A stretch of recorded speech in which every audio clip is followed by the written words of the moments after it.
O'zbekistonning barcha viloyatida qanday ob-havo bo'ladi? Assalomu alaykum kanalimiz obunachilari. Kanalimizga xush kelibsiz. Bizning kanalda har kunlik va haftalik ob-havo ma'lumotlarini bilib olishingiz mumkin. Agar kanalimizda mehmon bo'lsangiz, eng so'nggi yangiliklardan xabardor bo'lishingiz uchun kanalimizga obuna bo'lib, like bosishni unutmang. Like bosgan insonning qo'llari Ka'batullohning devorlarini ushlasin. O'zgidromet markazi 26, 27 va 28-iyun kungi ob-havo prognozini e'lon qildi. Unga ko'ra havo biroz bulutli, ayrim joylarda o'zgaruvchan bo'ladi. Yog'ingarchilik kutilmaydi. Shamol sharqdan 7-12 metr/sekund tezlikda esadi. 26 va 27-iyunda ayrim joylarda 13-18 metr/sekund tezlikkacha kuchayadi.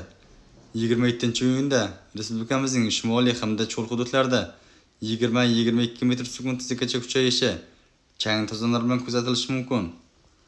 Harorat kechasi 26-iyunda 23-28 darajasi issiq, 27 va 28-iyunda 22-27 darajasi issiq, kunduzi 26-iyunda 34-39 darajasi issiq, 27 va 28-iyunda 36-41 darajasi issiq bo'ladi. O'zingizni asrang, xayr, salomat bo'ling.